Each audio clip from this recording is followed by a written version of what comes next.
Alrighty, and we're off.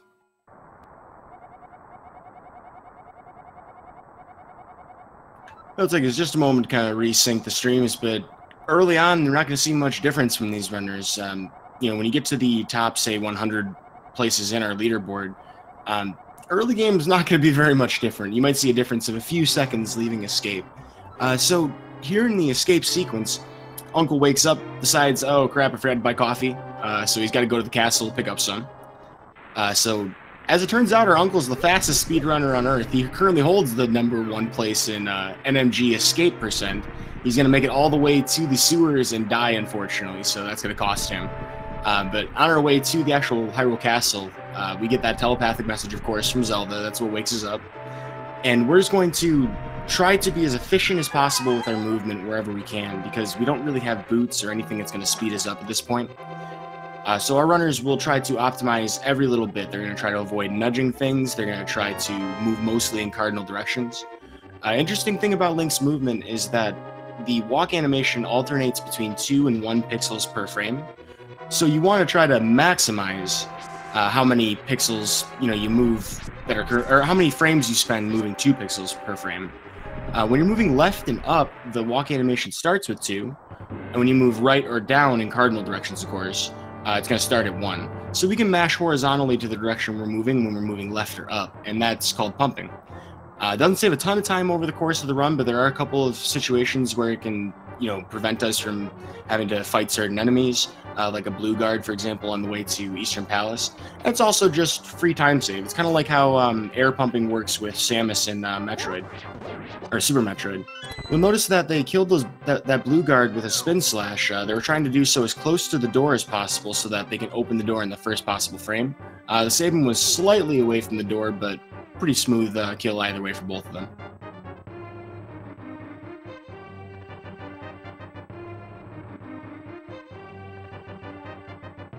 One thing you'll notice here is that they're going to hold that charge going into the door because they want to be able to spin slash this guard no matter which way he's walking. One thing that's usually consistent with pretty much every enemy in the game is the spawn position of most enemies. The direction that they move is RNG, though. So they had different RNG with the green guard in this room.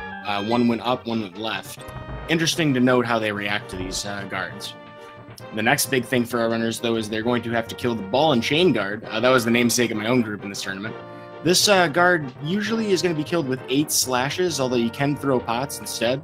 Both of our runners have plenty of health to work with, so they're not really worried about dying here. They'll both go for the 8 slash. They'll also try to kill it as close to the door as they can, so they've been having just a slight hit there by the guard. Not a problem, though. Ooh, with the chest turn, though. Pulling out some swag early in the run. It's only been 3 minutes. Turning Link when you open a chest is like a frame-perfect trick. It doesn't really do you a lot. I mean, it saves you exactly 1 frame if you do it on every single chest in the game and you don't miss any of them. Every chest that you can do that on, I mean. Yeah, so you would actually lose time if you missed any of them.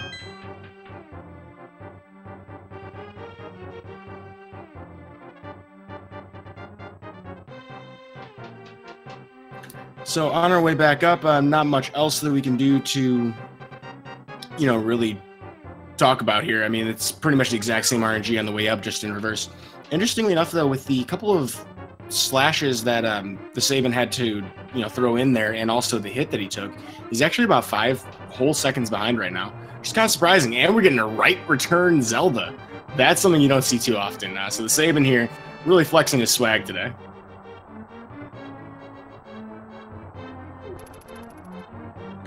It's virtually the same. I mean, if there is a difference, it's a matter of like a frame or two.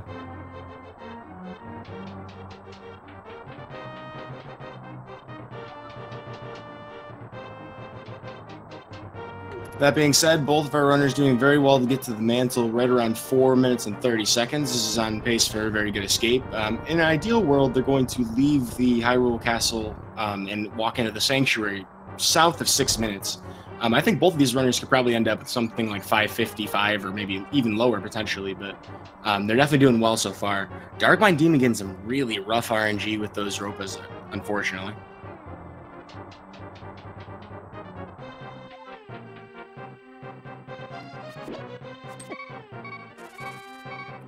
Now, TheSabin's a little low on health. He only has one heart to work with. This could actually save him half a second in the Sanctuary. I haven't heard a perfect technical explanation for it, but some people have likened it to how Red Bar works with Pokemon speedruns. I'm not sure if that's exactly how that works, but you do save about half a second because the game apparently can't run everything with the heartbeat sound. Looks like darkminddemon got Northwest Keyrad and is getting trolled hard by that key placement. This is going to give TheSabin a couple of extra seconds back, actually. So they are almost in synchronicity at this point.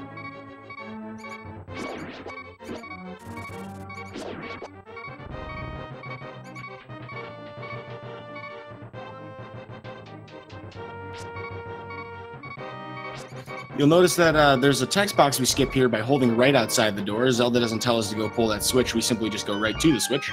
darkminddemon exiting escape right around 5:57 and TheSabin right around 6. Oh, Super Scudge with the answer in chat that I've been looking for a month now.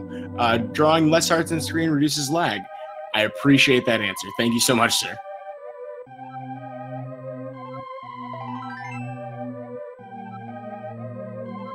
It's kind of interesting that that's oh wow.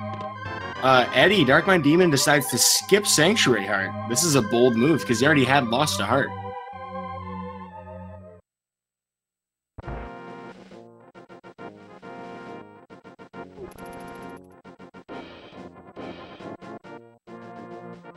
Well, next stop for our adventure here, The Legend of Zelda, is going to be heading to Eastern Palace. We have to, well, normally if you were playing this game vanilla, you'd actually talk to the old man Sahasrahla before you even go into Eastern Palace, because, you know, he's going to tell you what to do next. We know where we're going, we know what we're doing, so we'll just talk to him on the way back out. We're going to save some time doing that. With these Octoroks here, we just want to mostly not have to have them in our way. Both of our runners seem to do pretty well. Eddie had to kill, I think, at least one of them. Using the boomerang is almost universally preferable because we're going to spend less time in that animation. And not only that, but we don't have to really stop for as long. You'll also notice the darkminddemon also boomeranged the Armos Knight, which actually reduces lag in the next portion of the screen, which is great. So these stairs are actually the most productive place in the entire game to pump. You're going to save as much as 3 seconds in this overworld screen just by mashing left and right as you go up the stairs.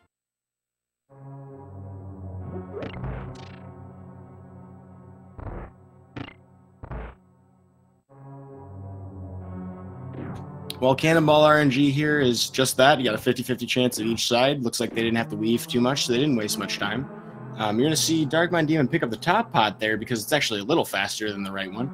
But the next room is really interesting. This Stalfos room, there's normally 4 of them that would spawn based on where Link is in the room when you cross the spawn trigger. Oh, wow. Eddie actually pulled 2 items from that boomerang. But so if you throw a pot in the right positions and, you know, position Link correctly, 2 of those Stalfos won't spawn in the room. One will spawn underneath the pot and one outside the room. And since we know where the other spawn positions are, very easy, just kill them immediately. Also of note, Eddie did skip the safety arrows. Looks like TheSabin's going to pick them up. darkminddemon's going to have to rely on finding an arrow drop, or he'll have to waste a moment in the room right before Armos Knights.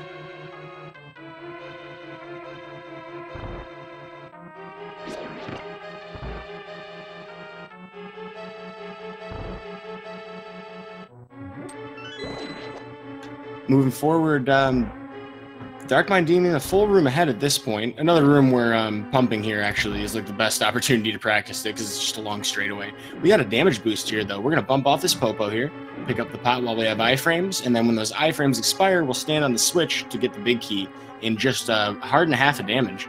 And despite having skipped Sanctuary Heart, darkminddemon having no issues with that damage skip. It's a lot more dangerous when you skip Sanctuary Heart.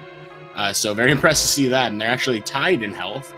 So I'm sure TheSabin's probably not regretting it, but I'm just still blown away that he saved just 3 seconds by skipping that heart. That's a very bold decision to make.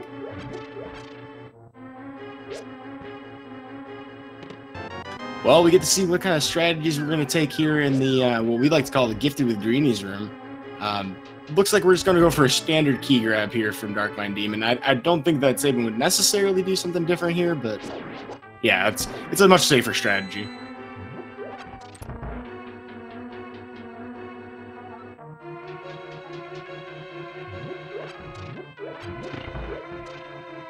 Well, the Zelda Gamer Room not giving darkminddemon too much trouble, having decent RNG, or at least reacting pretty well to it. He's going to be in the Armos fight in a second. Looks like TheSabin gotten stopped a little bit by one of those cannonballs, but had good reactions as well. So darkminddemon did get his arrow drops and gets an amazing 5-drop right before walking into the room. Could not have asked for a better timing than that. And TheSabin got one too. I mean, they tend to be pretty high drops, those Igors, so it's not uncommon. It's a bit of a gamble. Both of our runners went for top right strats, and both of them pulled it off flawlessly. So we're gonna look at about 5 or 6, no, a little bit more than that. Sword up at 1055 for darkminddemon. We'll see in just a moment where TheSabin is on that. About a 10-second difference right now between our runners.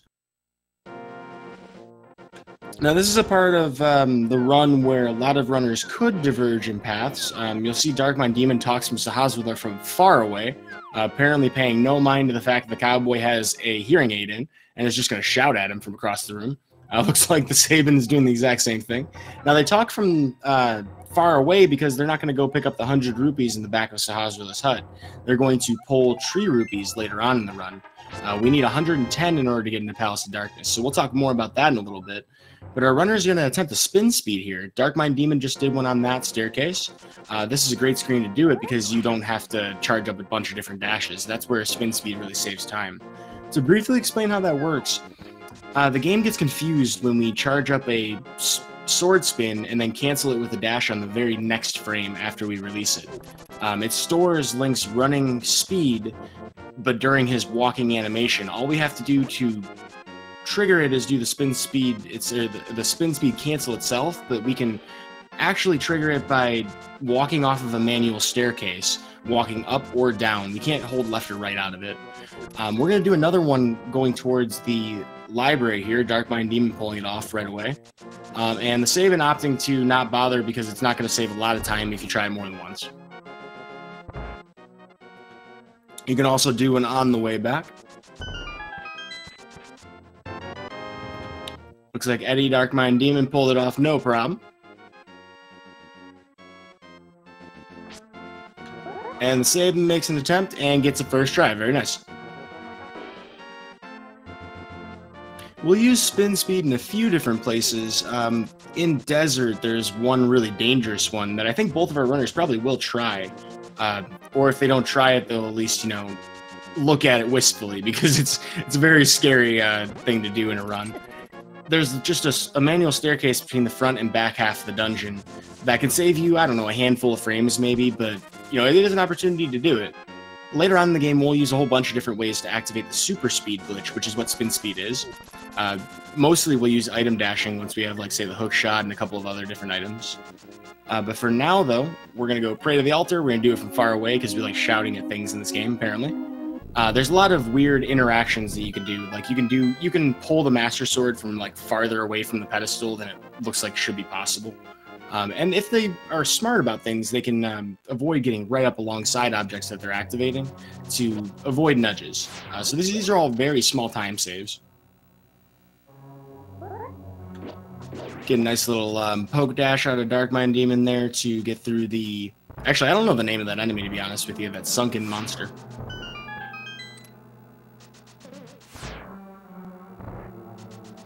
Looks like TheSabin pulled it off as well. We're going to pick up that torch key and head right over to the east side. So we have a little bit of extra RNG in this dungeon compared to Eastern Palace. First couple of instances are coming up right now. Like, for example, you got these popos. They can go in different directions, but if you're fast enough, you can pretty much always get them. The cannonballs here, depending on your timing, are potentially in your way or potentially not. darkminddemon tried to squeeze through, but just barely got poked by him.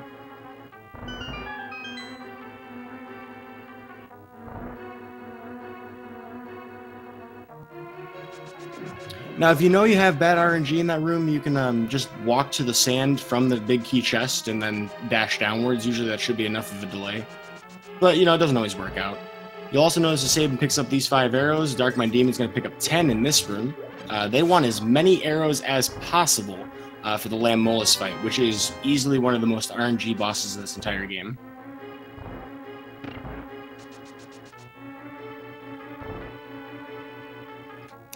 Alright, so as far as rupee counts go, our runners still do need to keep in mind where they are with the rupees. We're going to pull a bunch of rupees from trees later, but the more we have that's in our way, we can just get easy drops. You know, anything that doesn't cost us time is good. Oh, looks like darkminddemon using a pause buffer to get that the very scary spin speed going into the back half. You'll see TheSabin whether or not he tries it here. Yeah, so they're using that pause buffer to make it a lot safer to do. You can control your direction more consistently that way. Very smart to do, because they're not going to need to change items until they get to the back half anyway, when they use the lamp on the torches. These popos, you can't kill them all in one room, in one dash, though, so that's why, you know, that's one of those RNG moments where you can either, you know, lose a second or have a pretty easy kill room. Looks like TheSabin had decently friendly RNG, but the popo went to the corner.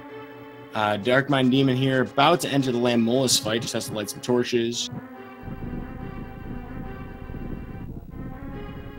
Another thing worth pointing out is key dashes. If you enter the door in the same frame that you open it, it'll actually dash all the way through, so you can use that to your effect. But here in the Lamb Mollis fight, the first 3 spawn positions are set, but the flight path and the distance of the flight, or how long they stay in the air, is random. And then every spawn position from then on is random. So you want to get as many on that first, you know, set as possible, but it's very hard to get, you know, consistency with that. It takes 4 arrows to knock each one down, or equivalent sword slashes. Looks like darkminddemon's about 5 cycles right now. Sabin's looking at his, I believe, his 3rd right now. I think that was his 4th, actually. But TheSabin actually catching up quite a lot of time on that. For the kind of cycles that darkminddemon had, that's really interesting.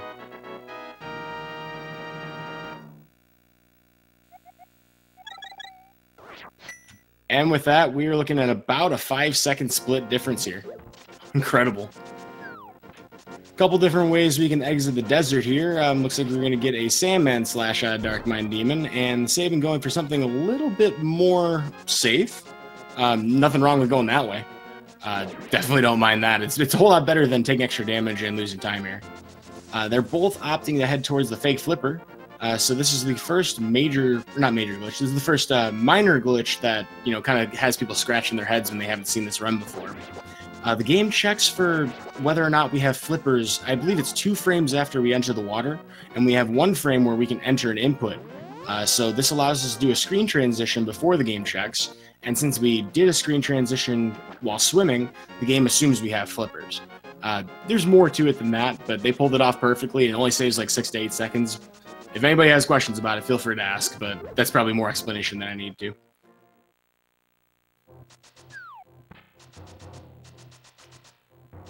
Moving on, we got an Old Man Greenham here to save. Somehow he did this dark room all the way up to this point, but got lost, wasn't sure where to go. He seems to have fallen into a few holes, so he's like, help us out here. You got a lamp. Show me the way.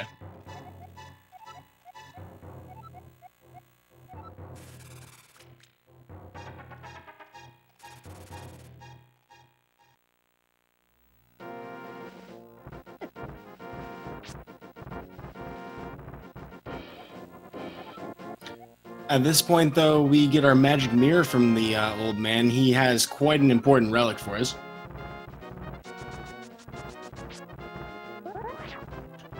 This magic mirror is going to be used in a lot of different places throughout the run. The most important of them just being warping around through the world, but we're going to also use it in several dungeons to warp back to the entrance of the dungeon, which is very handy, particularly in the next dungeon, Tower of Hera. One thing about warping in this game, going from one screen or from one world to the other or back, there are actually 2 out of every 8 pixels that Link can stand on that will do something called a quick warp. It saves about half a second on the warp animation because reasons. Don't exactly know what that's all about. For whatever reason, the transition from one world to the other is just a little more smooth. But if you do it at the right time, you know, save half a second every single time. It's based on screen position. Or I'm sorry, camera position.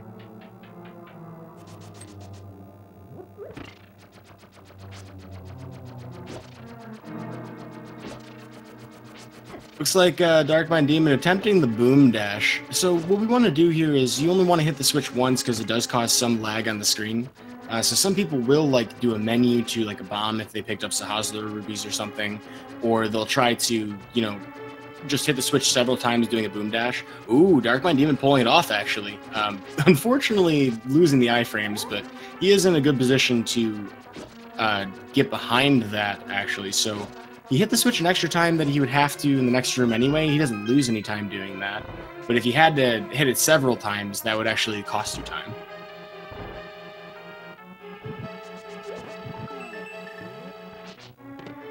But if you can pull off that boom dash, you can sit on those pegs because you get persistent iframes. So people like to call it a coffee break. Very handy thing to be able to do. But that's more if you just need to get a beverage. We get a rare map check out of TheSabin, just a simple mispress of a button, but he's probably not feeling great about that.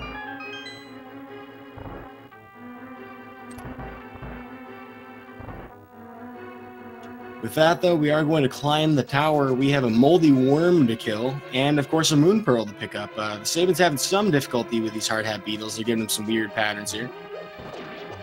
darkminddemon, in the meantime, is going to attempt the first bomb jump of the game here in the petting zoo. He's going to line up with a spin slash, which you can't actually do when you're falling off of a ledge. So the game will actually wait until Link's back on the edge before it'll spin. That's a good way to test to see if you're actually on standable or a standable surface. With that, though, do a bumper skip and head right up to the boss. Sabin trailing just a little behind with that weirdness with the hard hat beetle, almost falling down. He's going to take a safety switch because he's only down to 3 hearts. Definitely agree with that in a race setting. Doesn't cost so much time. So we need 6 slashes to take down the moldy worm here. He does get faster after the 5th one, and it's very easy to fall down to this boss. So both of our runners have to be very careful not to get killed here or knocked off the ledge. darkminddemon, with no damage taken from the boss directly, finishes up no problems.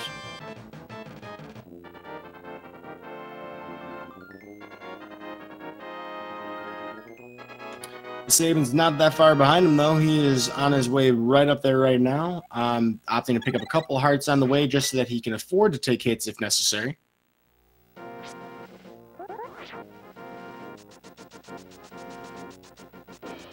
With that, darkminddemon will descend from the mountain. We'll talk about tree rupees in just a moment, but he's about to pull a tree when he gets down there. It looks like TheSabin's doing all right with his fight, and he pulls it off without a hitch. So he'll be joining darkminddemon at the base of the mountain in a moment. Tree rupees. Let's talk about that for a second. So, as it turns out, money does grow on trees here in Hyrule, or at least the gem variety does. There's 3 different tree pulls that you can get. If you kill 1 to 3 enemies total, you can get green rupees when you pull the tree. If you kill 4 enemies and you take damage, you get blue rupees. And then if you've already reset the tree by pulling it, and then you kill 4 enemies without taking damage, you'll get red rupees. So 20 and 80 respectively for 2 and 3 tiers on the tree. So we're going to pick up 20 rupees from that first pull. Sometimes people will skip some of them if they don't need all of them. We'll also we'll kill 3 enemies on the way to the Master Sword pedestal, and usually most folks will use sword beams from picking up the Master Sword to kill a bush crab on their way back to the next tree. Doing this optimally will save you about, I believe it's another 6 to 8 seconds total. Someone in chat might know that a little better than me, though. It basically saves the time that you would normally spend going to the back of Sahasra's hut. Now, the issue is you can't take any damage while you're getting the second tree pull, so you have to be very careful to avoid damage here. If you do take damage, there are some backups you can do, but you have to pull the tree to reset it. That's important.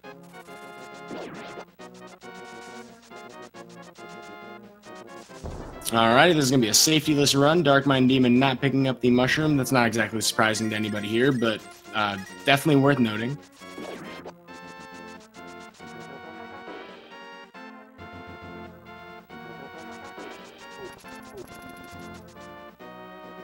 Chat's asking why Ganon, being the pig that he is, doesn't just eat everybody. What do you think his trident's for? Like, that's a gigantic fork. Don't you expect him to eat you when he has a gigantic fork?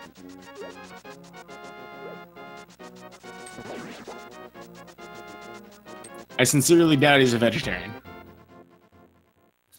But with all of the rupees that we're going to need, sans 4 of them, and we're going to pick up 6 of them in Hyrule Castle. So darkminddemon's all set with that. He's going to head up to the castle tower.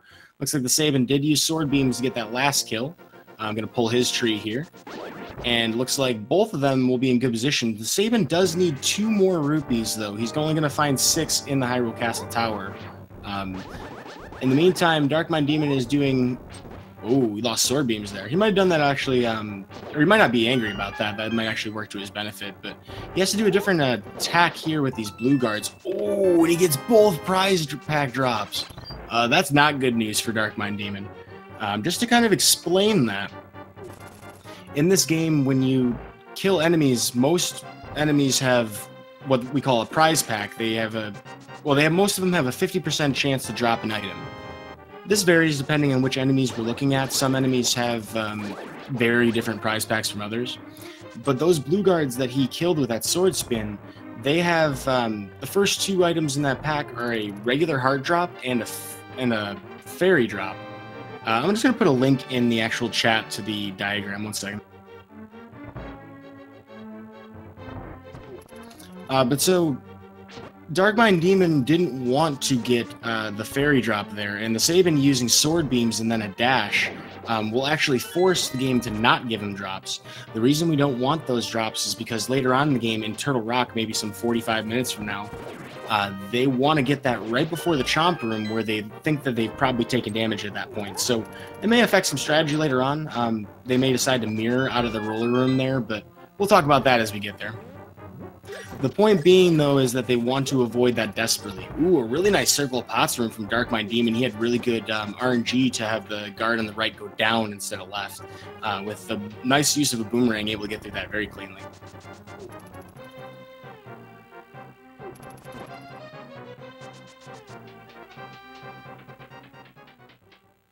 With that, though, he will head to the Aghanim fight. TheSabin not too far behind, about to pick up his key and head to the same back half of the upper tower.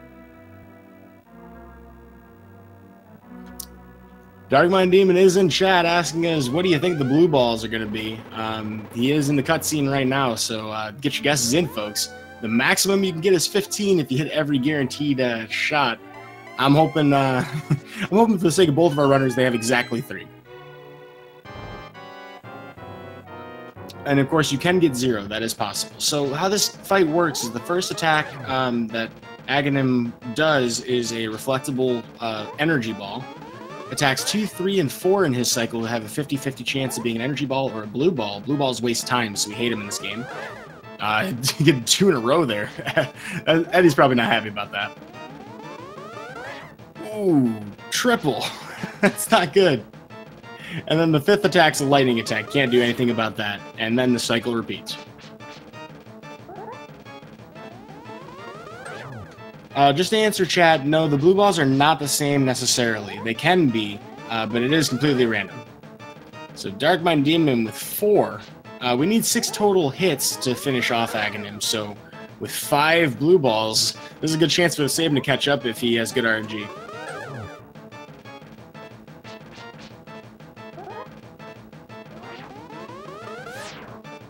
The double whammy here is that if you have too many of them, you will literally have an extra lightning attack cycle, which is a big waste of time. Alright, so I got 5 for darkminddemon and 2 for TheSabin so far. Alright, so that is 5 blue balls for darkminddemon. This is potentially a decent time save for TheSabin here. He's going to enter the Dark World, though, sub 30 minutes, doing a very good job with his Light World. TheSabin, I think, only needs 1 more hit.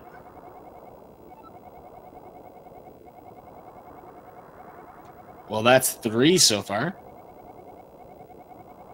4.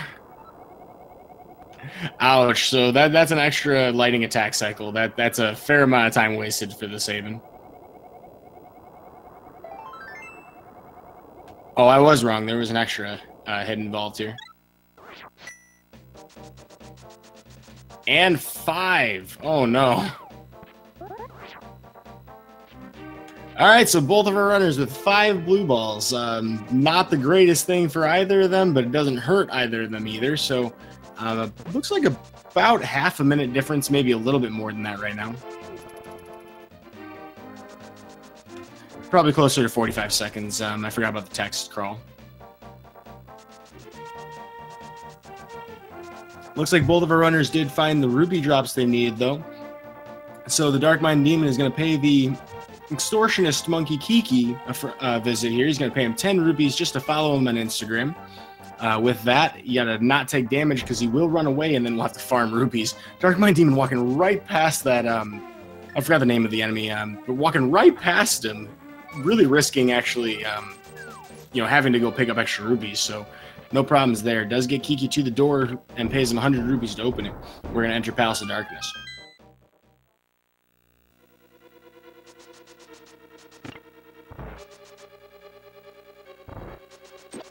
Just to clarify, since people in chat are talking about it, you might be familiar with the randomizer having like standardized RNG.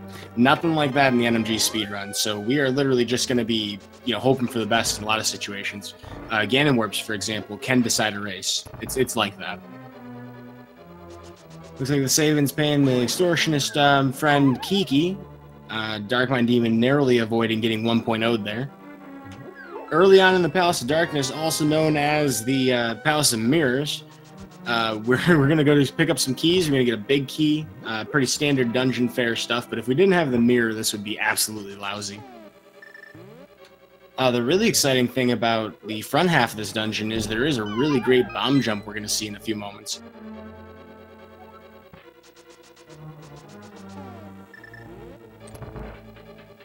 Oh, those are the rope. I mistook which names I'm looking at. The snakes in Escape, I miscalled those ropas. Thank you, Kershak, in chat for correcting me.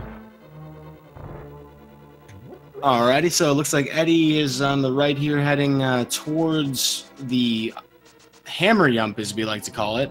We're going to go pick up the hammer with a very nifty bomb jump.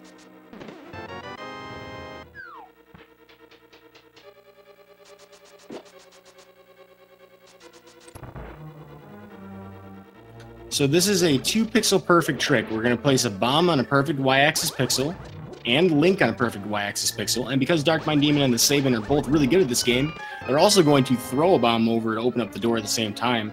Darkmind Demon actually avoiding extra pause buffers by using sword buffers. Very shrewd decision to make in the moment. That requires a lot of practice. He's clearly done the bomb jump a bajillion times. Because that's something that you kind of react to and you just know the pixel just by looking at it. You can kind of eyeball it. He did have to switch items anyway, so there are 2 free buffers that you get regardless. But by avoiding extra buffers, he's just saving extra time.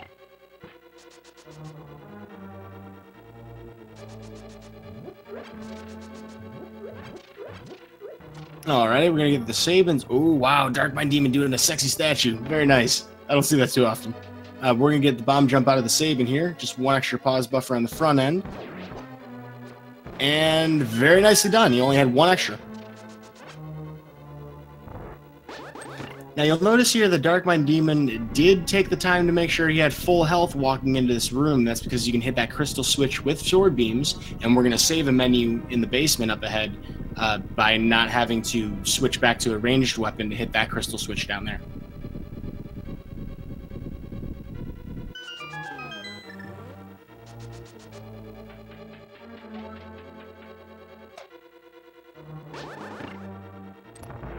Having some interesting discussions in chat about about the ability of Link to jump. That's not something we're too worried about in this game.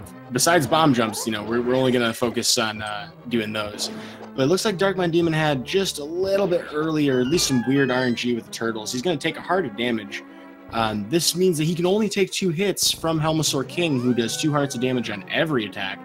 Looks like TheSabin had a little bit of difficulty with his mimics there, but he gets through no problem. So we have Helmasaur King on the right first.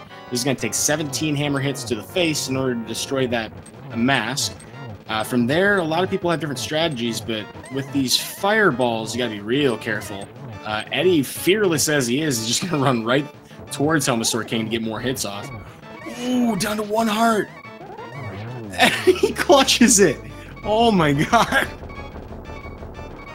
The madman.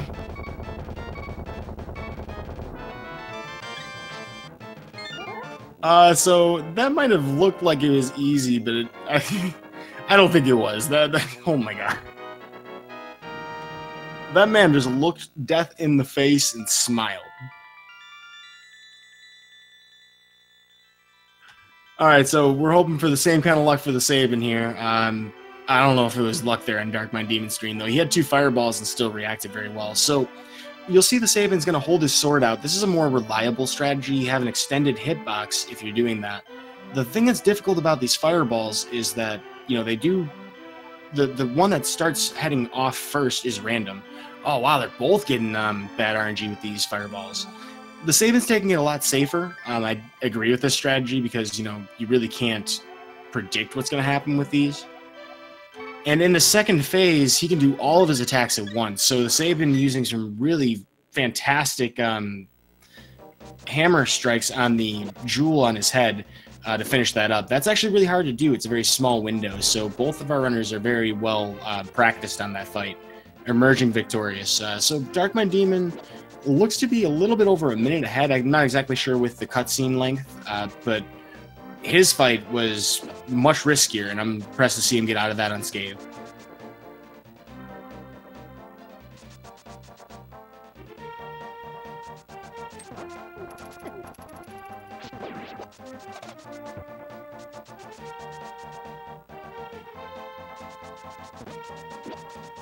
Alrighty, well now that we have our favorite weapon in the game, because let's be real here, the tempered sword's good, but you gotta stop for hammer time, of course, every time. So darkminddemon is on his way to the Village of Outcasts, but we're going to make a quick stop here in the Haunted Grove. We need our flute. This is going to make a lot of things faster, but we're just picking this up mostly because it's on the way. We're not going to make big use of it until after the next 2 dungeons anyway. But the shovel we're going to get to use once. Looks like Eddie's trying to get the quick warp. I don't know if he's on the right... No, he's not on the right pixel. Just slightly off center of that tree south of his portal is a spot where you can get a quick warp. It's a freestanding one, so there's no like easy setup for it. I mean, it can be free if you know how to line it up, but kind of hard to do in the moment.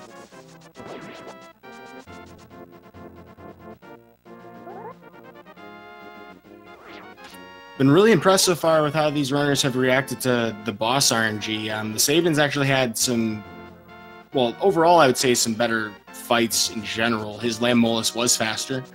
Helmasaur was done a lot safer though, so darkminddemon did actually catch up, or did pad his lead quite a bit with that. So you'll notice that we activate the flute from the left side. We're not going to stop to go pick up powder because we didn't pick up the mushroom, and we don't have anywhere else we need a flute to. Normally you'd activate it right as soon as you get into that square, but darkminddemon's actually going to do that sword slash to charge up for a sword spin, or spin speed here, off of this staircase, heading over towards the portal north of Kakariko. Sabin getting his flute. He's on the same path right now. If they wanted some health, darkminddemon could have bonked into that tree just back there for some apples, which will heal some extra hearts. We do want to have full health walking into this dungeon since we don't have any kind of safeties to work with. And if you didn't know, the tree he just passed there can also give you a full magic refill if you're in a bind. Like, say, for example, you have issues with Ice Palace. I almost didn't even talk about Usain Bolt. The Sabin just using his spin speed there to pass him. He's the fastest guard in Hyrule. We're not going to see him again, though. Isabella11 in chat asking about the guards. Actually, that's because we've killed Aghanim. When you kill Aghanim, the overworld becomes a lot more difficult. It's basically treated as a game state. Same way that, you know, the rain state happens in the beginning of the game. You no longer have rain all over the overworld because we've incremented that state. But yes, you can still see those guards in Randomizer. Those still show up. You just have to kill Aghanim, which most people are going to avoid. Alright, Sabin's not missing any health here, so he's not going to pick up any extra apples. darkminddemon heading into Thieves Town here in the Village of Outcasts. He doesn't have to stop for much of anything in this dungeon. We're really just trying to pick up that big key and make our way to the back half. There is a really interesting room coming up ahead. We call it the Hellway. We call it that because, well, I'm sure you can imagine, There are a lot of enemies in there. The RNG is terrible. We're mostly just trying to get through no problems. If we stand in the very center of the room, though, the conveyor will actually allow us to dash all the way through unscathed. We call it the God Pixel. darkminddemon almost got it. He manages to realign with the God Pixel halfway through, but getting it in one try just feels amazing. The RNG doesn't always work for it, though. The enemies can just completely ruin your day, even if you get the lineup. So definitely a valiant effort on that one. Looks like... Shout out to Blum Bunny on Sabin screen, getting hit by a bunny beam twice. Ouch. That's not good. You can't dash in that state. Let alone open up chests, so he's going to lose a little bit of extra time there. darkminddemon has opened up the hole in the floor. That's going to... Oh, wow. Sabin getting hit a third time with bunny beams. Good news for him, though. He didn't take damage. That's the most important thing. We're not going to have any health that we can pick up besides like 1 or 2 stray heart pots that we can pick up. So, you know, we got to be very judicious with our health here. Moving on to the basement, darkminddemon's going to go pick up the quote-unquote maiden and the Titan's Myths, which is the real reason we're here this early in the game. After that, he'll head off to the blind fight. We're going to see if TheSabin can pull off the God Pixel. He gets it, and oh, he's all the way through. That is amazing. See, it just looks so good. Just going to point it out there, Chad. I'm hype. I hope you are too. And another map check, unfortunately, for TheSabin, so the time he saved in the Hellway has just been lost, unfortunately. But he still gets points for swag.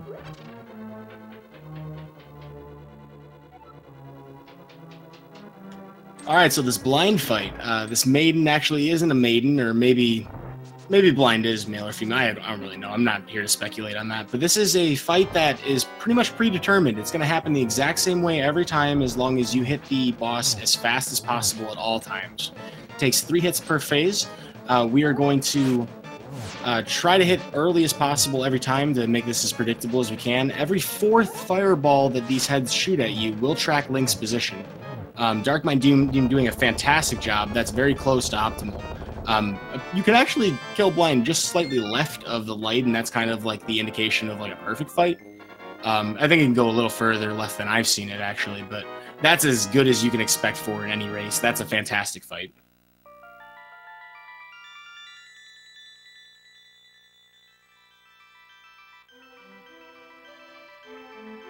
darkminddemon in chat apparently spoiling the fact that the maiden is a myth. I think I may have been there a little bit sooner than that, but it is a big plot twist for anybody who has just played this game for the first time. That's probably something that's like a rude awakening for anybody playing for their first playthrough. But a very good fight from Eddie. We're going to see TheSabin's fight coming up in a moment. While he's doing that, Eddie's going to head his way south to pick up some rupees from this bombable hut and then head to the blacksmith to get our tempered sword. So we'll see that in a moment. Here's TheSabin's fight. His first phase, of course, is free. We don't want to have to die to this fight because a refight is very difficult and very time costly. So very important that we don't die here. Now, both of these runners have done this a bunch of times. You know, I mean, it's not an extremely difficult fight. You just got to be careful. And there you go. Despite a couple of hiccups, getting through it, no problems. Really speaks to how experienced these runners are. Because despite having like a small hug there, and that's what happens a lot, is blind will kind of catch you off guard and give you a hug. And then the damage boost will send you south, so it's actually like really difficult to hit blind from that angle. TheSabin knew exactly where to swing from, though, to actually get the south hits, though. Which is something that a lot of people are not good at, so I'm very relieved to see that he's practiced that fight from all angles. In the meantime, though, darkminddemon, we have saved the blacksmith. He was Jeremiah Bullfrog. He is now, don't really know a better name for him, one of two. He is one of two. He's Thing 1 with his brother Thing 2. And they're going to give us a double power sword, twice as strong as the Master Sword, I believe, if I'm getting that correctly. The Tempered Sword, for the low price of 10 rupees. Icarus in chat asking about the time loss of not getting tempered. Let me just put it this way. You would never skip it. The reason why is because the boss fight for... Oh, we got a fence dash out of Dark Mind Demon. I almost missed it. So that's the most important trick of the game, of course, as everybody should know. He will pick up 300 rupees. If you hold left and hit A, you can actually get that every single time, but a lot of people don't do that right, myself included. He's going to head his way to Skull Woods, but as far as Tempered Sword goes, it's very important that you pick it up because every boss fight from here on out is enhanced by it, and every enemy is killed a lot easier. Like the Ropas that Dark Mind Demon is dashing through right now would not die to that dash of his Master Sword. Mothula coming up ahead would be a much more difficult fight. So not only is the difficulty a reason, but it actually is faster, you know, once you've added up all that time save. Dark Mind Demon's getting trolled pretty bad by these Gibdos, but he manages to get around them.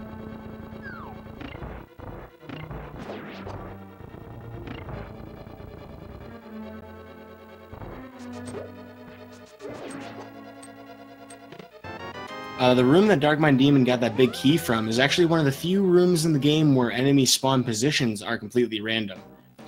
So one of the instances where we really have to be on our toes. But Skull Woods is such a fast dungeon, we're almost done with the front half of it. We're just going to pick up the Fire Rod with a bomb jump here. Same way we did with Tower of Hera. And it's time to go kill a moth.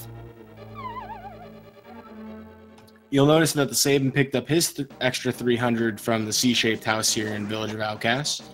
So now that they have 600 rupees or so each, they have more than enough to pay off Zora King for the flippers. So we have all the rupees we're going to need for the rest of the game.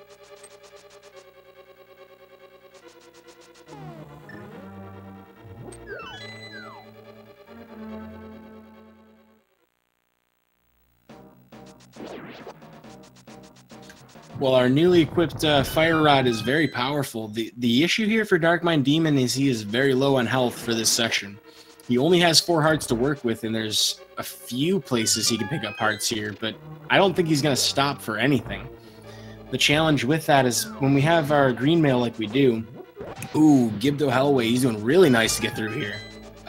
Not a completely perfect room, but very close to it. Certainly a lot better than I could do. Opting to avoid killing the mummies, which is a time save, is just kind of difficult to pull off. Definitely a room you want to practice a lot if you're doing this run. But the Mothula fight, this may be over before we can even explain it, because it is a very fast fight. He tries to do a poke dash there to get some extra hits, but with some very smart positioning on the conveyor belt floor, he manages to kill Mothula before more than 2 spikes move from the wall, so very efficient fight from Dark Mind Demon. I'm impressed by that. That's a fight that can go very wrong if it takes too long. So I'm happy to see that you didn't have any issues there.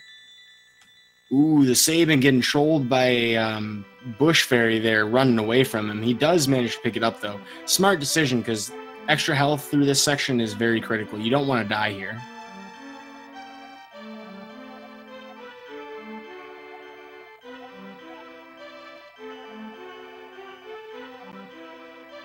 But yeah, just to kind of echo what's being talked about in chat, you know, picking up Tempered is a time save compared to picking up Gold and Silvers, which is a time loss. You know, it's just simply that much faster to do just about everything. All right, TheSabin's making his way to the Mothula fight. Meanwhile, Dark Mind Demon's going to go on a quick shopping run. So we'll explain that in a moment.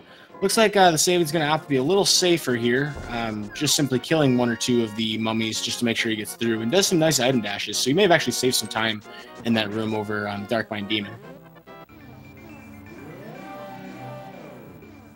We'll get his Mothula fight in just a moment.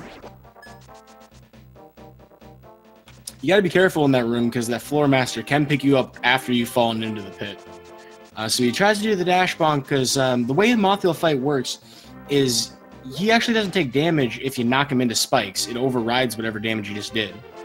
So Sabin, with some very good slashes there, had a little bit of trouble with Mothula sticking to the wall, but gets through it no problems. So Dark Mind Demon here is on his way to pick up the Quake Medallion from the Catfish over here in the Northeast Dark World. We used the portal at the Hyrule Castle, so we flew to 4, which is Link's house. to get to this side of the Dark World, quickly. From here, we'll mirror. Well, we're going to do a bonk, actually. You see how Darkmind Demon is suspended in the air?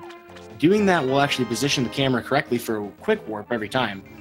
So it should get that there. Yep, you'll see the animation ended about half a second faster.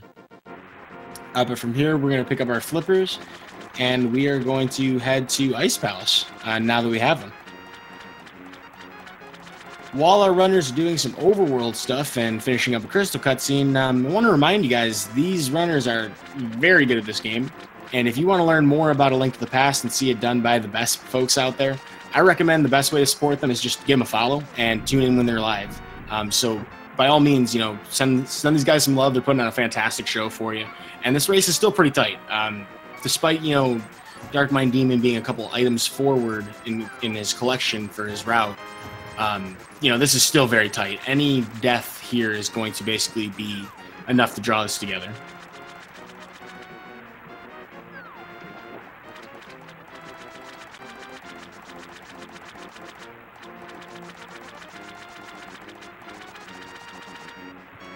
Alrighty, so now that we have those flippers, we're going to take a very convenient portal here.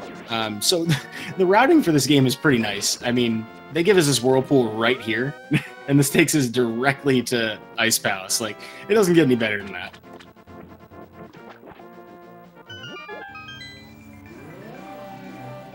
Now, Ice Palace, a very interesting dungeon. This is one of the fastest dungeons in the game. Skull Woods is probably the fastest, in my opinion. Although, I'm sure somebody knows the split times a little better than I do. Yeah, I might not be right about that. We're going to skip more in this dungeon than you do in any other dungeon, is the point I'm making.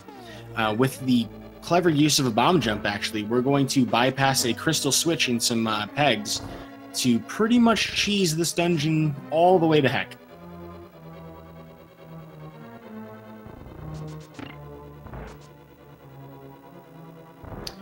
So early on in the dungeon here, we're just trying to get in and out of these rooms as fast as possible to head towards the basement.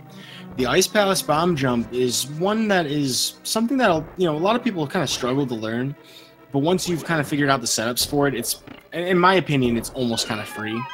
But that being said, it's something you got to practice. You got to know it right.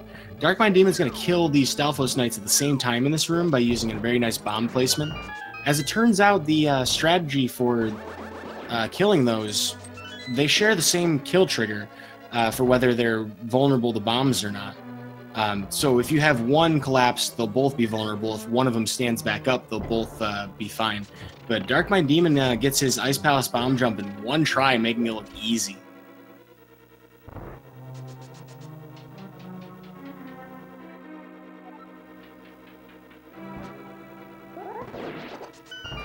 Very nice Pengator room there.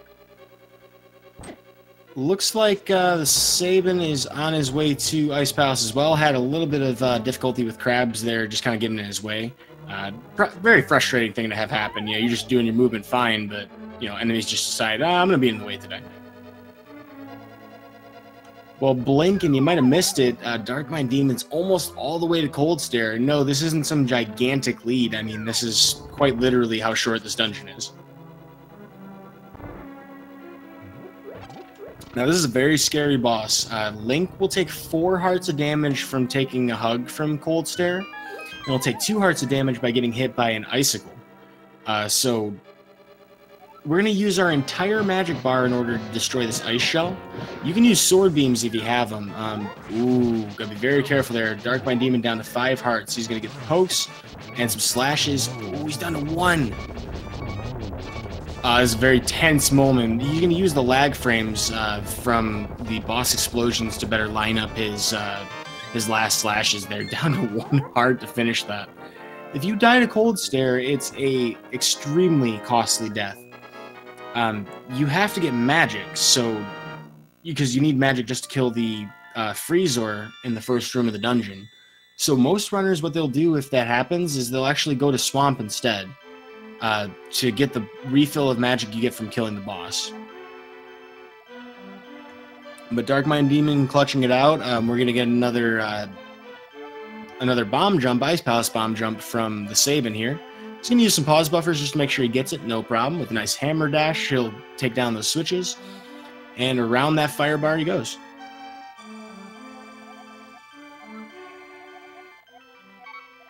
Alright, so darkminddemon having some very close fights here, but he is making he's making it out, so that's what matters. You gotta be very careful not to die in this dungeon, so I'm sure he's feeling very relieved. He's mentioning in chat that he needs a smoke break. I almost feel the same. Also, I didn't talk about it before, but some very nice ice physics that you can do with the hammer. You just saw it on the TheSabin screen through the room we like to call the Lonely Firebar room. Now that we have finished Ice Palace, though, darkminddemon's going to make his way to Swamp Palace. Swamp Palace is a nice break for our runners. Does he get the Quick Warp? Very nice. Got the Quick Warp, too. It's a much easier dungeon compared to pretty much everything we've been doing so far. We're kind of over-equipped compared to what the game expects from us. In typical dungeon order, this would be the second dungeon. Alrighty, so now it's time for the TheSabin's fight against Cold Stare. Let's see how it goes. He gets a spin slash. He's just going to opt to do slashes in the corner, and that will be enough to finish it up. Very nice fight from the TheSabin. Can things like that be made a little bit more efficient? Sure, but a clean kill is what matters with Cold Stare. Like, I would certainly never be upset with myself over that. So, like, you saw what Eddie tried to do, darkminddemon. He tried to do some extra, like, poke spins, which are technically more efficient, but you saw what happened with his fight. So he actually lost time over the TheSabin on that fight.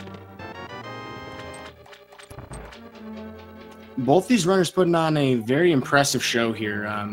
They're using very good situational awareness. You'll see that, you know, when it comes to Link to the Past, when you're talking about the difference between people who are in the, you know, top 10, 20, 30, 50, 100, compared to folks who are just kind of playing the game and picking up the run casually, you'll see that that's just the mark of experience of this game.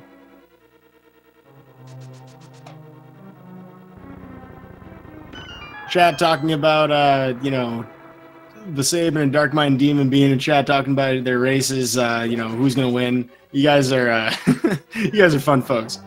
But it's anybody's race. You know, anything can happen with death, with, you know, some kind of mistake. And it would be costly enough for the other to pull ahead or, you know, catch up. Doesn't matter which. So don't count anybody out in this race, folks.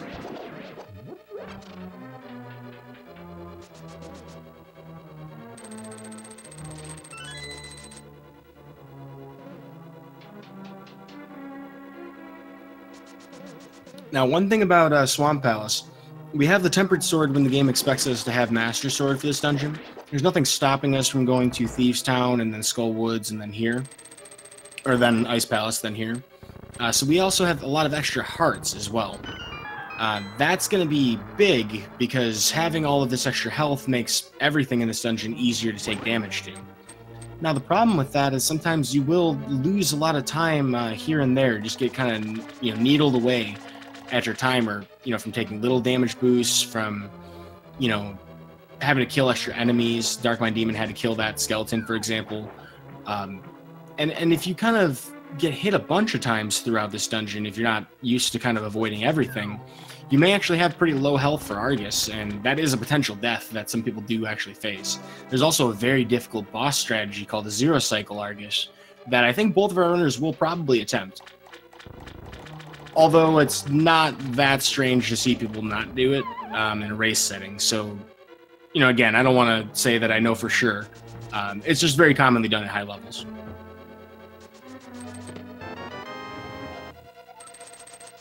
Well, darkminddemon has the big key. We've done everything in the left half that we need to do, so we're going to head all the way back. As it turns out, mirroring is slower because it takes so long to get into this dungeon from the main entrance. So he's going to walk all the way back to the central room.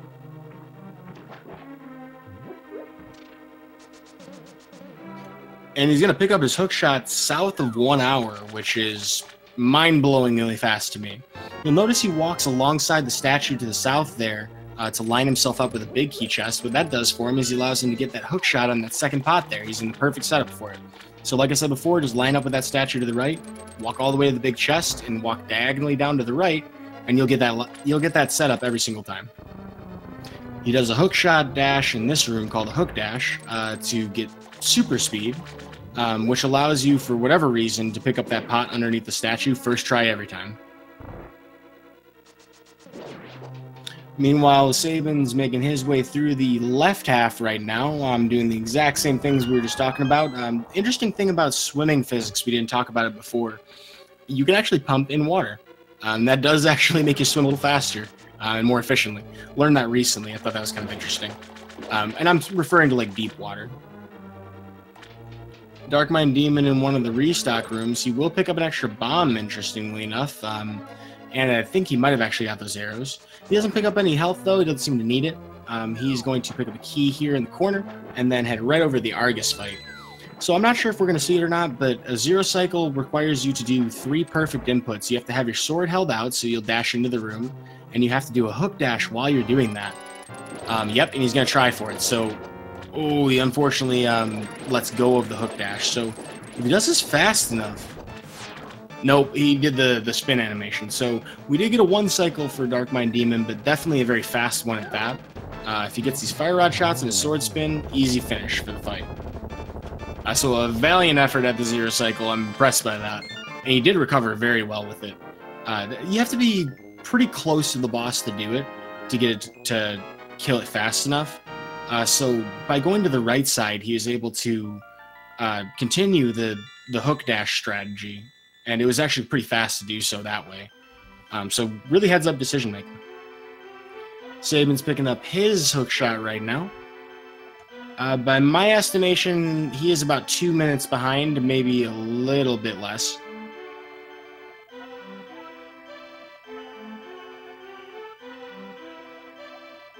Now, like I said before, though, a 2-minute time difference, I mean, that's a death pretty much anywhere.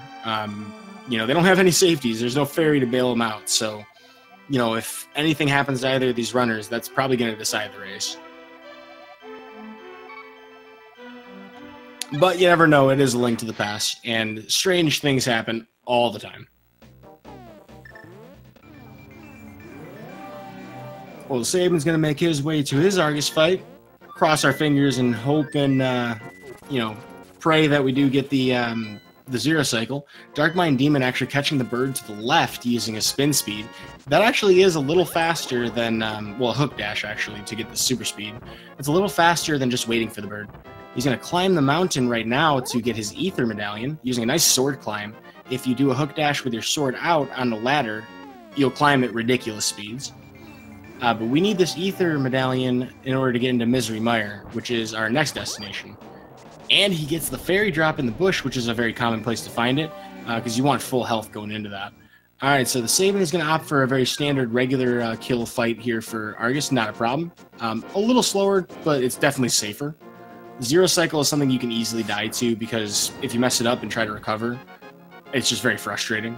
And not only that, but if you're going to have a 1 cycle anyway, it's effectively the same amount of time. We got trolled a little bit with the positioning of Argus after the second fire rod. No problem, though. And in the meantime, now that darkminddemon has the ether medallion, he's also going to finish up his shopping trip before heading to Misery Mire. Oh, that bush guard almost got him.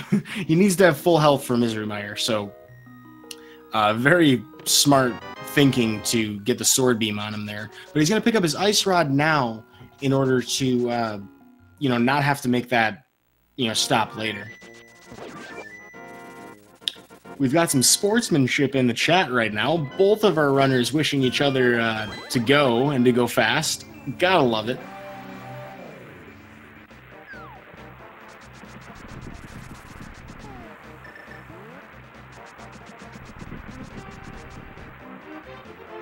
Alrighty, darkminddemon has avoided taking damage from the Murderdactyl. He has an opportunity to meme on this run. I don't know if he's going to stop to do it, but this is something that Walrus Prime likes to call the bird toss. Will he do it? He is going to walk right on past him. He's going to leave him out in the cold. Not a problem, though. This is a top-tier runner in a top-tier race. I don't blame him at all. If it was group stage, I would expect him to toss that bird, though. I actually have no idea if he even honors that meme. So here's the reason he wants those sword beams. This room here, if you use those sword beams to kill those Wizrobes, it is considerably faster. You can get it in basically one cycle, which he did there. That room's called Mire 2, basically the second room of the dungeon. And having sword beams there is considerably better, because otherwise you'd have to use a crap ton of magic to get the Fire Rod to kill all those Wizrobes. Their spawn in and out cycles are very frustrating otherwise. So Eddie showing his experience there with that. Also walking along the backside of the fire bar, if you didn't know it before, only the front edge of that fire bar will actually do damage to you. The fire snake, not the fire bar, excuse me. Fire bars are a different thing. And the entire fire bar will hurt you. That actually holds true for lasers too. Lasers you'll see in Turtle Rock and Gan's Tower. Only the front edge of it hurts you.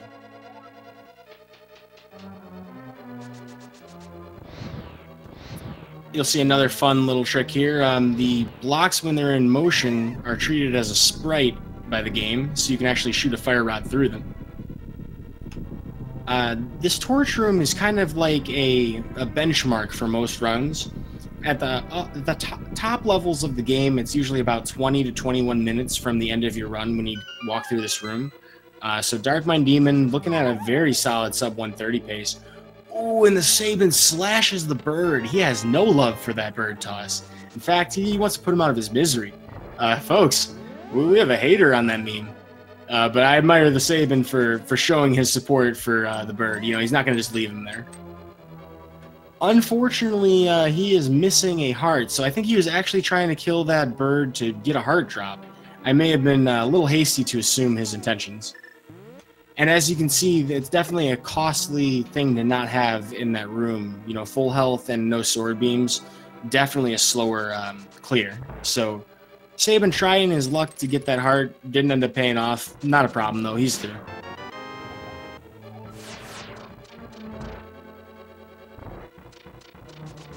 darkminddemon has his Cane of Samaria though. He's going to try to avoid taking as much damage as possible though, because he is not going to have anything to heal with, and he's in a rough spot here. There are, I believe, 2 hearts that he can pick up. One here. Oh, he gets a very nice heart drop. That's important for him there.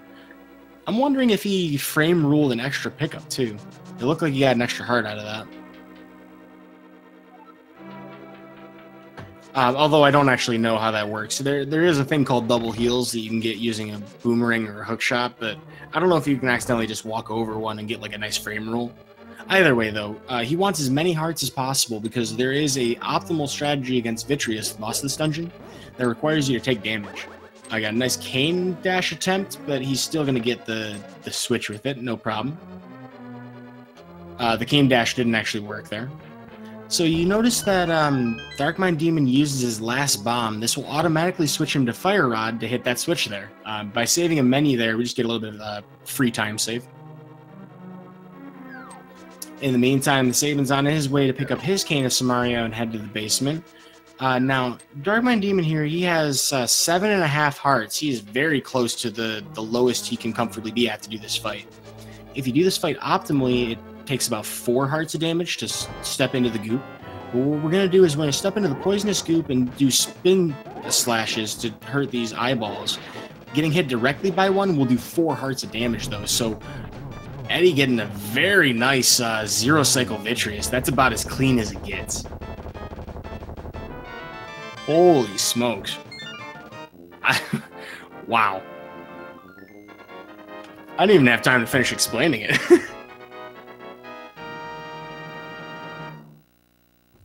But so, the poisonous goop only does 1 heart of damage, the eyeballs do 4, and the lightning, I think the lightning does 4 as well. It might be 2. But a very dangerous boss fight, and you have to damage boost to get it done fast.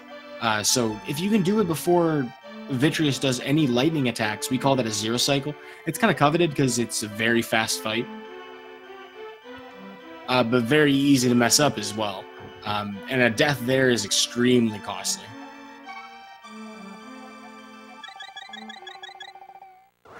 TheSabin is walking into his fight way more comfortably, though. He has 11 hearts to work with, so he can afford to kind of, if he needed to be kind of sloppy. I don't think he will be, but you know, he has a lot more margin for error here. He could take a hug from one of the eyeballs and be completely fine.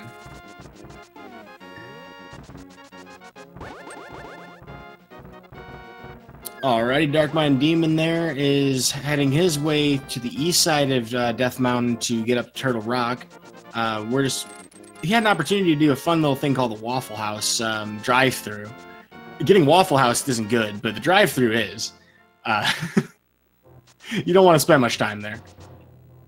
But he's going to head over to activate the portal and then head into the dungeon. TheSabin here is going to do his Vitreous fight, so let's see how that goes for him. Pretty decent first sword spin. The second one was much better. He does take that hug we were talking about, so he's down to 2 hearts of health, and he's got to watch himself here with that lightning. He is waiting for these eyeballs to attack him, but with the Vitreous lightning attacks, for whatever reason, they were delaying. So he's going to get a few lightning cycles here, but no problem. He does very patiently wait for that to get through. Had he not been patient, he probably would have died there. So TheSabin using some great game sense, keeping his head in the action, making sure he doesn't, you know, make a misstep there. Would have been very costly. So very happy to see he emerges from it unscathed. With 3 hearts left, he is on his way to Turtle Rock as well. Looks like darkminddemon did a medallion dash as he activated Turtle Rock. So when you do an item dash, it activates that spin speed we're talking about. An item dash, since I didn't properly explain it, is hitting the item button and dashing on the same frame. This is a Japanese 1.0 exclusive glitch. It's part of the reason we use this version, besides faster text. But doing that will charge the super speed glitch, and you can even do it on that little tiny staircase leading up to the medallion pedestal there.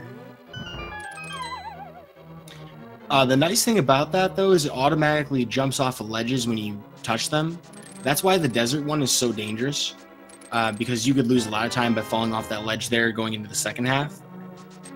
darkminddemon is going to take damage boost through the rollers there. So here's the challenging part. He doesn't have that fairy drop in the next room. We talked about that in Hyrule Castle, how we wanted to manipulate the prize packs to not necessarily guarantee this drop, but to make it very likely this Poke's in that same enemy group. He will get the full magic refill, which is nice, but these chain chomps do 4 hearts of damage, so we gotta be real careful here. Oh, and he walks right next to it. Wow, that's ballsy.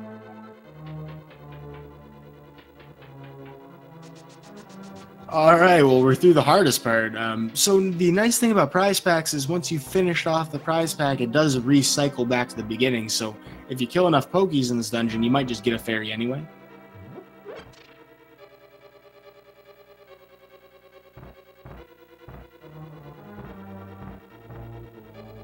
No attempt at a drive-through, a Waffle House drive-through for TheSabin. No problem there, though. It's very safe to avoid it. Looks like darkminddemon didn't have any trouble with the Poke in the room before Big Key here. He is, however, very low on health. He has 6 hearts to work with, and a death at this point in this dungeon is really bad. So I'm wondering if he's going to take the safety door. I mean, it's not something that I would expect from, you know, runner of his caliber necessarily, but with his health as it is, I'm kind of curious. I haven't watched enough of darkminddemon myself to be able to say that he would or wouldn't, though. If anybody knows, you know, him a little more personally, he gets some pretty bad RNG with the Poke's there, but handles it expertly. There's a lot of different RNGs. I think there's like 16 different ways that those Poke's can move in that room. It's one of the rooms that people practice the most, actually.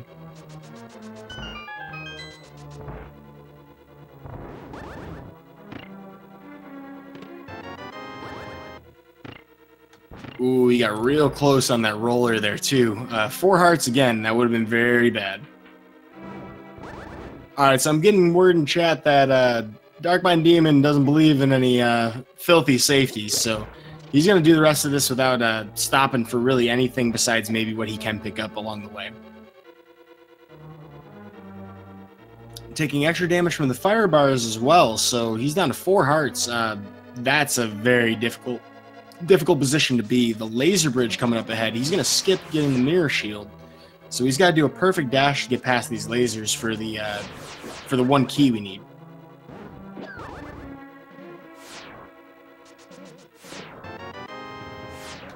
All right, so crisis averted.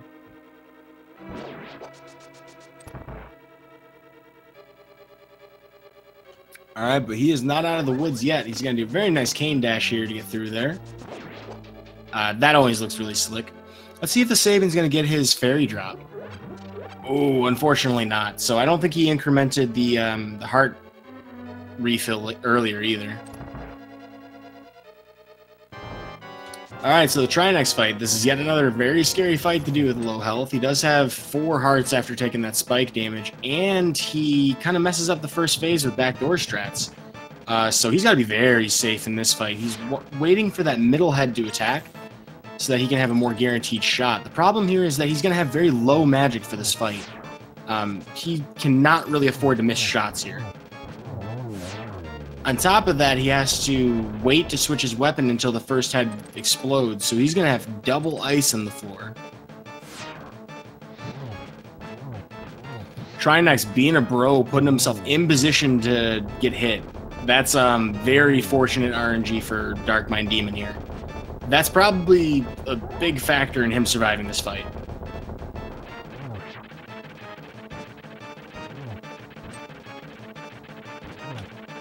With bated breath, darkminddemon has finished up his Trinex fight. I'm relieved to see him get through that without dying, because that was probably the worst case scenario boss fight.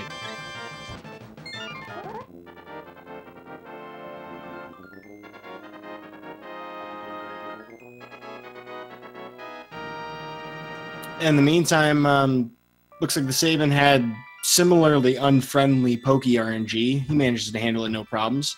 He is making his way to the back half of Turtle Rock here in the literal volcano. That is Death Mountain, of course. Sabin's going to opt for some sword beam strats, preserving some of his magic, and he has full health, so, I mean, by all means.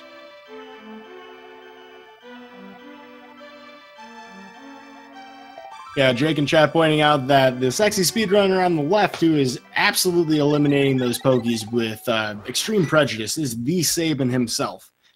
Doing a very good job in this run. Had some minor mishaps, but altogether putting together a very good run from both of these runners. So we are on our way to Ganon's Tower after this. darkminddemon is going to be entering his crystal cutscene at 1740 almost. Sabin pulling off a very nice laser bridge skip.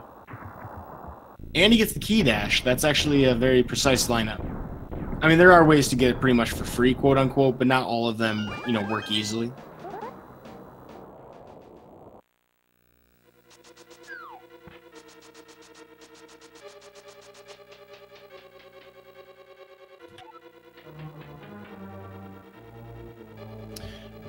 Here in Turtle Rock, TheSabin starting his Trinex fight. darkminddemon picking up some keys on the way through the basement of Ganon's Tower. So you'll notice that TheSabin switches his item before the first head starts exploding, before he does that last slash. That's a big thing because you can actually start attacking the other head during that, you know, explosion. So with that, Trinex is only going to attack twice with the central head. That's important. And with that, TheSabin will get a very fast fight.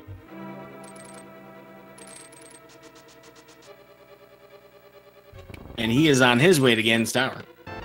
Meanwhile, the darkminddemon is making his way downtown, walking fast, faces past, and he's homebound or something like that. He is on his way to the Ice Armos fight. So here in Ganon's Tower, we have 3 refights. We're going to fight, well, 4 actually. We're going to refight all of the Light World enemies that we had from the dungeons. So Armos on Ice, you know, it's a classic show. You should see it. Tickets pretty cheap. We're going to fight him next. From what I've heard, there are some really interesting strategies some of our runners may take to kill these Ice Armos. I'm curious to see if it's going to happen. Uh-oh. Alright, so keep your eyes on darkminddemon's screen here. This is what we like to call Yuzu Ice Armos, which is absolutely insane. So that's some really slick ice movement, no pun intended. Wow. That's something that you don't see too often. That's a very difficult strategy. I don't even think it went perfectly either. He's in chat saying that he had some lag issues with it, but I'm floored. That's something I only dreamed to do someday.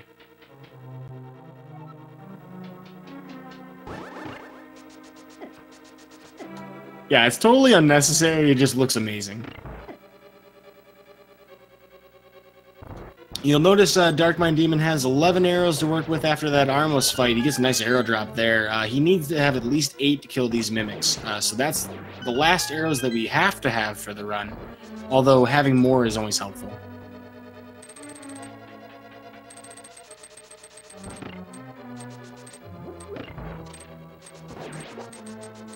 So yeah, if you want to see something crazy, Yuzahara Ice Armos is probably one of the craziest strats I've ever seen. darkminddemon having a little trouble with Ganon Ball Z here. Next episode on Ganon Ball Z, we're going to go take on the Gauntlet. TheSabin's making his way through the basement right now on his way to his Ice Armos fight. So, darkminddemon here is entering a section we call the Gauntlet. This is basically a long series of kill rooms that get progressively more difficult until we have the Landmolus 2 fight. That's a pretty easy fight now that we have the Fire Rod. We're going to have some ice physics introduced, and then after we finish Landmolus 2, we're going to have a few more puzzle rooms and kill rooms before Moldorm 2, and then, of course, Aghanim.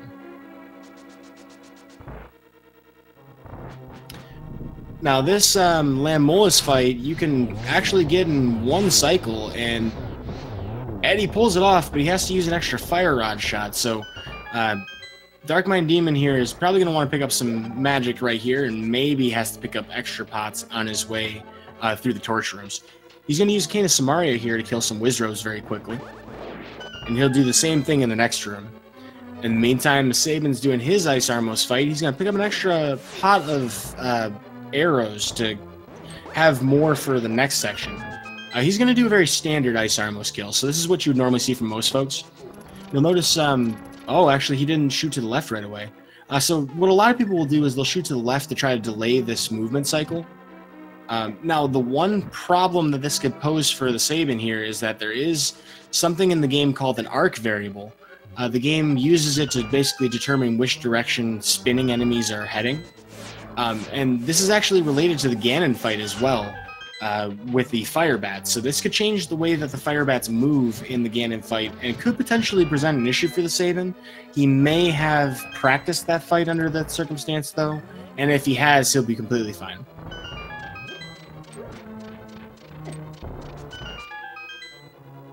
Alrighty, darkminddemon here is going through the restock room, as we like to call it, the last gasp before Ganon. Gonna pick up more health. Or, not health, he's gonna pick up a full magic. Moldorm 2 here can actually be skipped with a hover. Very rarely seen movement technique where you can basically trick the game into thinking that you're on standable surfaces by dashing fast enough and releasing in... it's kind of hard to explain, but... hovering, oh wow, that's 2 falls for darkminddemon. He attempted on the first try to hover, but had some issues with it. So I'm curious to see if he's just going to try and kill him instead.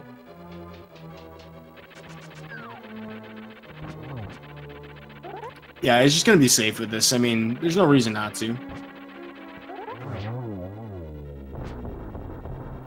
Looks like TheSabin had also some bad RNG for Ganon Ball Z, but no problems getting through it. He just stutter steps a bit. He is entering the gauntlet himself, and in the meantime, darkminddemon is just a room or 2 away from Aghanim 2, and then the Ganon fight.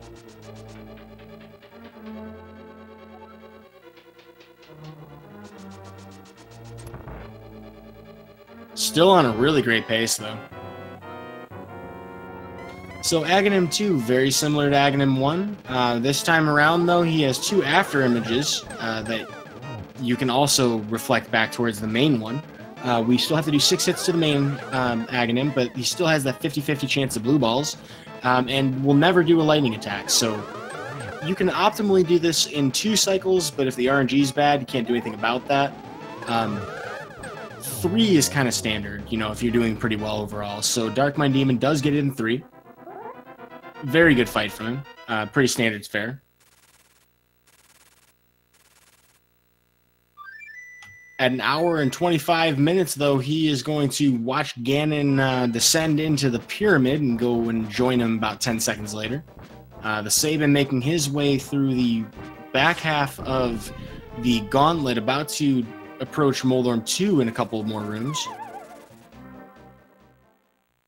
Getting trolled a little bit by those Wizrobes. So the Ganon fight here, with Tempered Sword, we need to do 12 slashes, or the equivalent in sword spins, to increment Phase 1 and Phase 2. darkminddemon has 4 hearts, so he can't really take damage here. There are fire bats that he can take a hit from, but he's going to take a death there. I'm thinking he's probably doing that just to get his health back. Although that could have been an accidental hug. Having 7 hearts is considerably safer. He can't take any Ganon hugs, though, because Ganon will do 8 hearts of damage if he hits him directly. So what we'll do here is we'll do 3 sword slashes, do a sword spin between Ganon and the Trident to keep ourselves in position, and we'll do some sword spins here to finish up the first phase. From there, he's going to do some sword poke dashes, excuse me, to try and get 12 hits on the second phase. If he can pull that off without doing an extra attack cycle, he can get what we call a 1-in-1, which he did accomplish, doing both cycles or both phases in one cycle, which is really impressive. It's hard to do with a lot of different RNGs. So very nicely done by darkminddemon there. Only takes 4 slashes to finish up Phase 3, and you gotta wait for him to jump. TheSabin managed to get through the Moldorm 2 fight with no problems, so he's on his way to Aghanim 2. If we had something as simple as, say, a death or a fall here for darkminddemon, this would easily turn this around for TheSabin.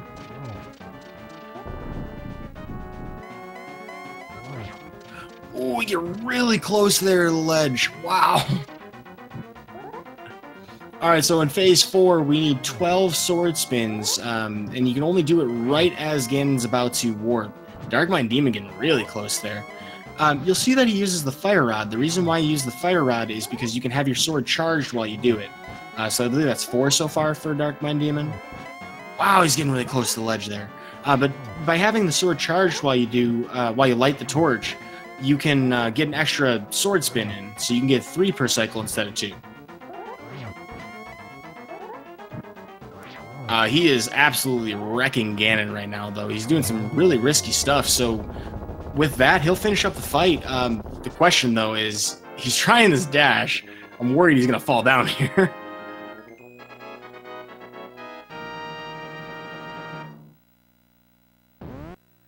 And with that, darkminddemon will finish up the race.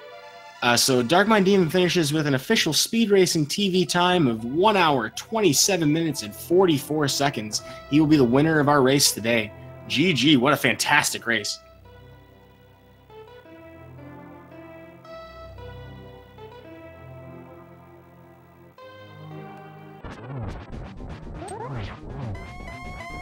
With that, though, TheSabin is not that far behind him. He's doing his Ganon fight right now. Looks like Eddie won't be able to join us for an interview, so let's cheer on TheSabin as he finishes up his fight with a fantastic sub-130 run as well. Both of these runners putting on a great show for you today. By the way, I want to point this out, everybody. Please follow these runners. I mean, they got a lot more Link to the Past under their belts to show you. So, I mean, if you're interested in seeing how the fast people run this game, both of them are pretty good people to watch. Alright, so TheSabin's in Phase 3 of his fight right now. He's got 2 more hits to do here, or 1 more hit to do here for this phase. He's also going to charge up his sword, looking for the free sword spin on this warp. He gets it. He has to be very careful not to mess up the timing of the torch glitch here. Oh, and he misses torch glitch. And takes a fire bat hit, so he's going to drop down to restart the fight. That's a rough situation to be in, because the way the torch glitch works, I didn't explain that. If you light the left torch before the right one goes out, the right one will stay lit for the entire fight. So that's a really nice advantage. And it helps you use the fire rod, consistently. You don't have to worry about running out of magic. So TheSabin, whether that was intentional or not, he's opting to fall down there to make sure that, he can get that the next time around.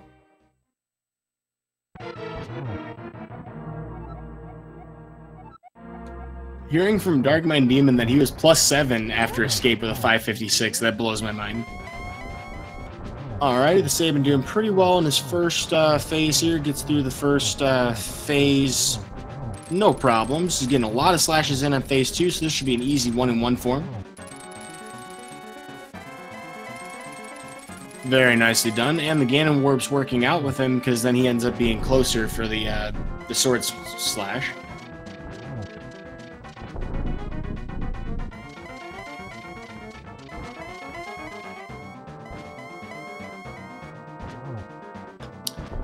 So the Ganon warps, he has a 50% chance of warping at this point, no matter where he is. So Ganon can potentially warp like a bajillion times. I've seen it happen more than 15 times for somebody before. Sabin gets his free sword spin on that. He's going to move to the right here to make sure that the fire bats don't track him. He has space to use his lamp. He needs 12 sword spins. He's got one from there, but he already had one from before, so this is his third one. He's going to wait for a favorable spawn position or a favorable warp position. Very smart, shrewd decision. He's going to get 3 attacks on this cycle because of that. This will bring him up to, I believe, was it 6 or was it 9? I miscounted. About to find out, apparently. Alright, so then he needs 3 more to go. 10... Almost there. He's got to get this on the third one. He'll get 1 more hit after this.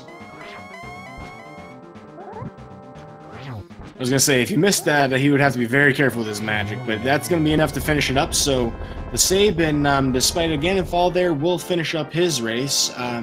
Be just a moment to find out the actual time on that.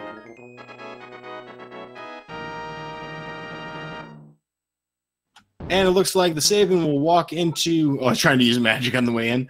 He'll walk into the Triforce room, finishing with an official speed racing TV time of 1 hour, 31 minutes, and 43 seconds. GG, TheSabin.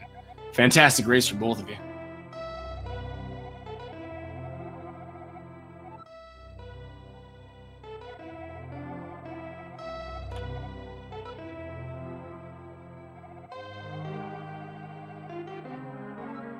Well, I've been on the edge of my seat for an hour and a half now. Both of these runners doing some amazing things that I didn't expect to see from much of anybody in this tournament. Yuzu Ice Arrow is kind of crazy.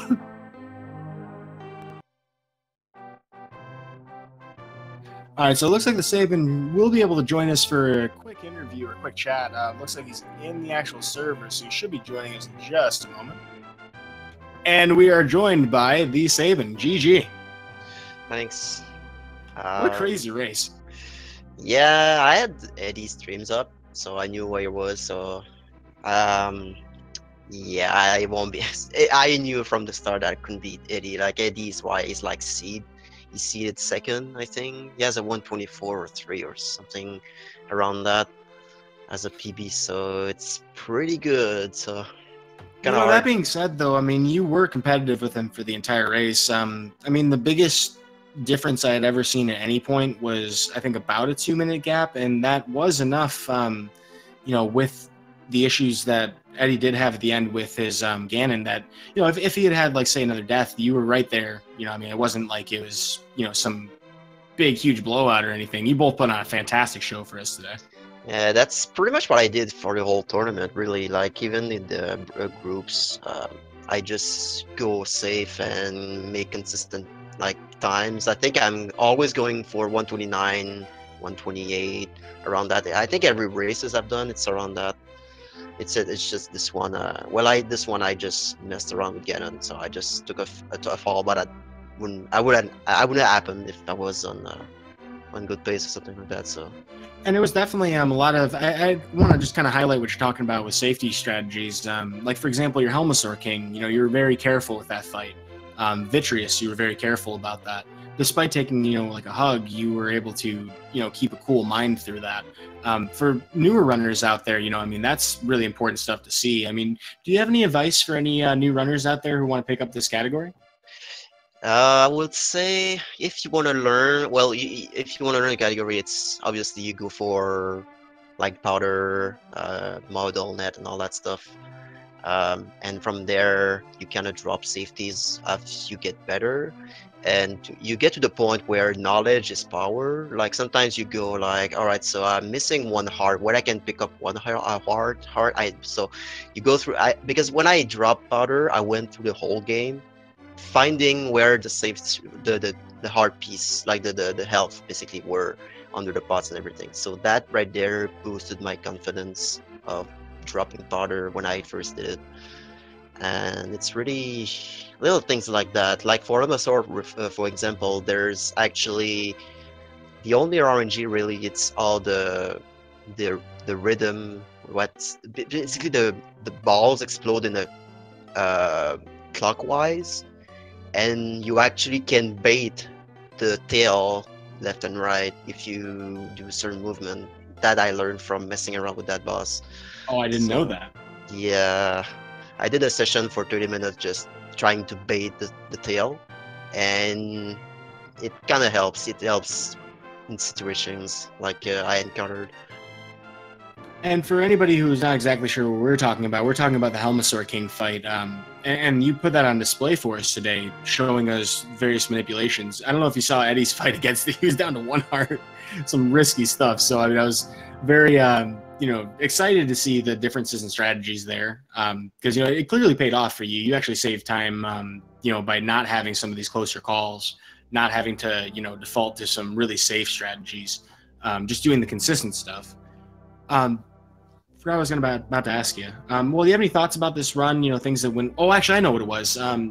Yeah, you were trying to get that heart drop from the bird outside of Misery Mire because you were missing 1 heart. That was a really smart heads-up decision. Yeah, it's part of the prize pack. So yeah, I tried to get a heart there, but I dropped a rupee. So rip. That's why the room. Yeah, after that, this was how it was. Oh, I do have a question about prize packs. Did you ever see the fairy from the prize pack that the Pokies have? I never saw that. I dropped for when you get the Pokey from the one that drops the key. So I got like the room where you dash down and there's an eye that shoots laser from the right. Oh, yeah. So I dropped there. Oh, it's always nice to get it in Turtle Rock. So that was your full heal then. That was pretty convenient. Yeah. Other than that, though, do you have any thoughts about the run? Things that went well, things that didn't? Rusty a little bit. I haven't played this. I haven't played for a bit, so I was kind of expecting to go that. But then again, it's can't compete with Eddie. My plan was just to go deathless, and it's I don't want to say that, but bet on Eddie dying for me to win. But Eddie was just as expected, so he was good. So.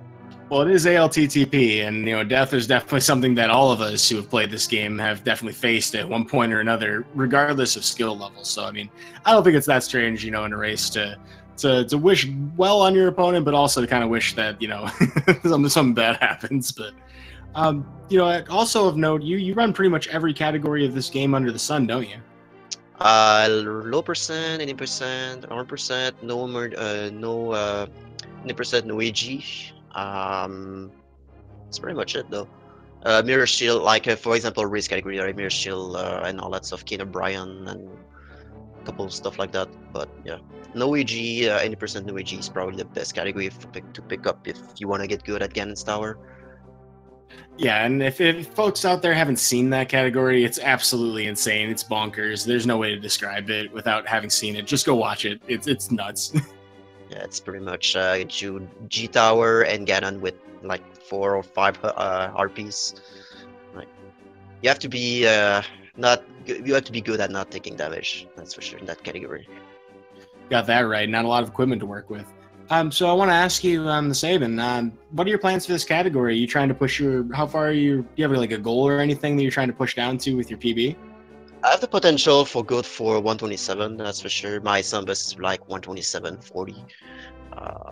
But I might just take a break after this tournament, focus on other games, and have fun with other plans. So this game is always something I go back to because it's one of my favorite games. So I will go back to this game for sure. But right now, I'd rather just focus on other stuff and going for 127. I think that's one of the most amazing things about this game is that, it was released in '89 in Japan, so this version in '89, and, the international releases that most of us are familiar with in '91. And so many years later, so many hundreds, literally thousands of people are still playing it nearly religiously. So I think it really goes to show, just how much of a long-lasting, almost a tradition, or how beloved this game is, that we all return to it. And so I'm excited to see more racing out of you, and we're obviously going to have more tournaments. So I'm sure you're going to continue to be a strong contender. Making it to the second round of elimination brackets in a tournament this big is, astounding. And we're twice as large as we were 2 years ago. So I'm sure I can count on you being in the next tournament, right? Yeah, if there's another tournament, I'm probably gonna join. That's for sure. Yeah. I'm happy to hear that. And maybe this time I'll be competitive.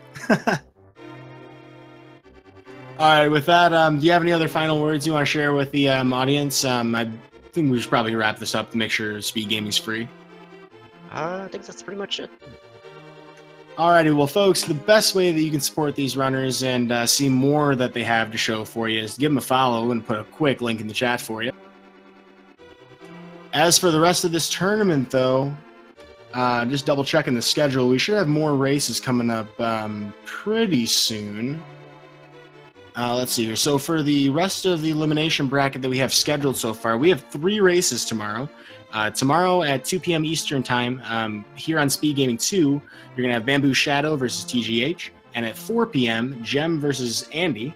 And at 8 p.m., channel not determined just yet, it'll be Walrus Prime versus Keong 92. We'll also have 3 matches on Friday and 2 matches on Saturday. So plenty of round 2 elimination bracket matches left to go for us. I've been Eudaimonistic. Thank you for joining me, TheSabin, and thank you, TheSabin and darkminddemon, for this fantastic race. I'm going to close it out with that from everybody here, the Speed Gaming family of networks, and thank you, folks behind the scenes, for doing what you do. Good morning, good afternoon, good evening, and I'll see you folks next mission.